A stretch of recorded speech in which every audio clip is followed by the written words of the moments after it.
Should you buy the Under Armour Lockdown 6? I mean, they only retail for $70, and that's crazy cheap. And there's definitely some things to like. Let's check them out.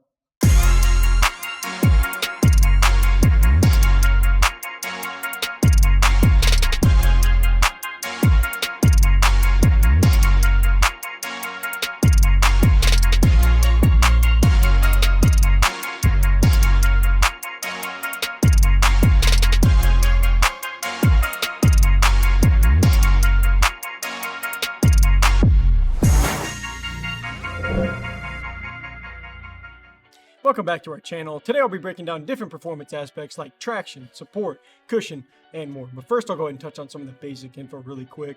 So like I said, this is the Under Armour Lockdown 6 model, which is going to be retailing for the low price of $70. It's tough to find shoes like that low these days, it feels like.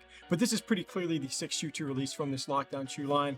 And it's just going to be one of those like standard performance lines. It's not going to be tied to a player like Steph or Embiid.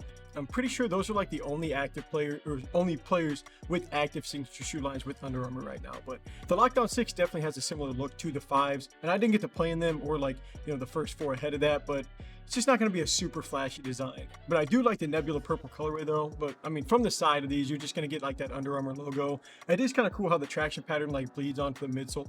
But from the front, they're going to double up with that UA logo on the tongue. And then on the back, the shoe's just going to stay as simple as pretty much everywhere else with that little bluish, or maybe that's like extremely dark kind of purple little pull tab tied into the heel there.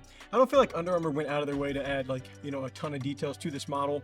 And why would you? They only retail for $70, and I feel like focusing on the appearance too much just wouldn't be money well spent. You'd rather see more of that going into the performance side. So now let's go ahead and see how they hold up on the court. So now looking at more of the tech specs and the performance side, we'll go ahead and check out the cushioning first. So Under Armour has kind of been using UA Flow, like that's a newer technology that, most of their shoes have been getting. I know they also use like Micro G, Hover, and there's a few others out there, but these are kind of, missing all of that. And more affordable shoes, they tend to cut the cost somewhere, and you can feel that a little bit in the cushion. The Lockdown 6 is going to get a plush foam sock liner meant to give you, increased underfoot comfort. And then along with that is going to be an EVA midsole that does deliver a lightweight and responsive ride. And that's more how Under Armour kind of like describes the setup.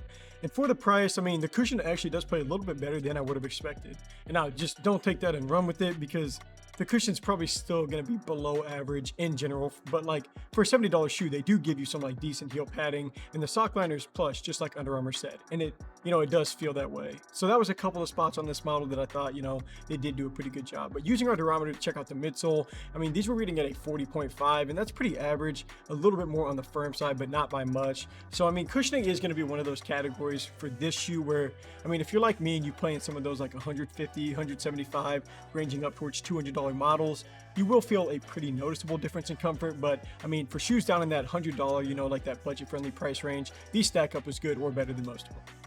So now getting into more of the materials and the support, once again, you just don't have a ton going on with the Lockdown 6 here. But as far as the tech specs go, the upper is going to be made out of a leather material with some mesh panels for added breathability and comfort.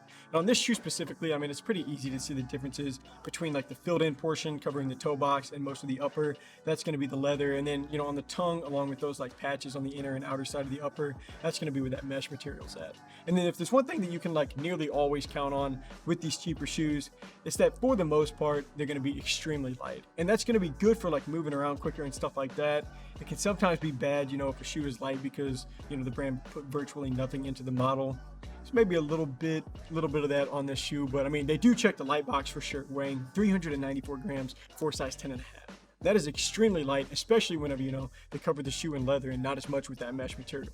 That does affect the breathability a little, but you do have some holes kind of punched into the toe box, and the upper does feel very layered. But that's a good thing whenever it comes to the support, because with lighter shoes, you do always like to see, some support features kind of help come along and reinforce the upper, as well as like, just like some actual pieces on the shoe to help with the support. But there's just really not anything on here geared to help you specifically with that category.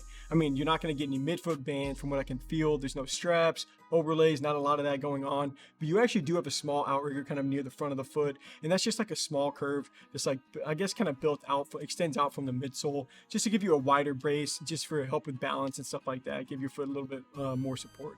I didn't think the upper would be able to handle my harder stops.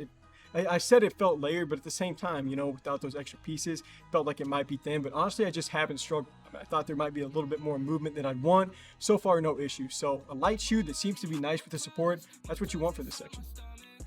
So the last thing to look at on the Under Armour Lockdown 6 is going to be the traction. So we'll go ahead and get you a shot at the pattern first. As far as the actual material, this is going to be a durable, solid rubber outsole with a herringbone traction pattern meant for ultimate on-court movement and control. So traction is a spot that Under Armour shoes have just been crushing it. Like, that being said, I'm mainly talking about like the UA Flow foam that's in Curry's models. It also shows up in like the Future X line, and that foam is like soft. It's not very durable, but like the bite indoors is crazy. So these are going to have rubber, so I just knew automatically we were going to be having a different feel. Or actually, I guess that's kind of what I thought, but I mean, you're going to get the exact same feel. The same exact bite showed up on this model. So without a doubt, traction is going to be the selling point for the Lockdown 6. Herringbone is a pretty common pattern being used in a lot of basketball shoes, and that is not by mistake. I do feel like that pattern plays a lot better than some other like randomized pattern. And I guess these do technically have like split in half, like herringbone on the outer side, and then who knows what on that inner half. It's more randomized, but I mean, I was paying super close attention, waiting for the traction to slip up over time, and it just didn't happen. And the grooves are super deep, plus the impact protection, I mean, it's not special, but it does have you covered enough. So I think this is definitely like an outdoor model to play in for sure. But finishing off with the sizing, I went true to size, and the width is going to be pretty standard. It's not going to be wide or narrow, but the length is going to allow for a little bit of extra space, at least like a thumb's worth left over. So if you like a more snug feel, you may want to test out going a half size down. So wrapping it up, the Under Armour Lockdown 6 definitely has some things to like, and some things you may not like as much, but I mean, that tends to be the case with shoes down in this ballpark. I haven't played in like the other shoes from this line, but I'm going to be sure to keep my eye on these going forward because the traction is top notch. It's a light model, pretty supportive, and the cushion could maybe get a little bit better. It's still not bad, but I mean, is the Under Armour Lockdown 6 worth the $70 retail price? Easily. Thank you guys for taking some time to watch. Feel free to throw us a follow or a sub if you like this video. And if you're interested in buying these shoes and you want to support our channel, just click the link here on screen, or we have links down below or in our bio. Feel free to check that out. But until next review, I'm Landon from Shoewear. Peace.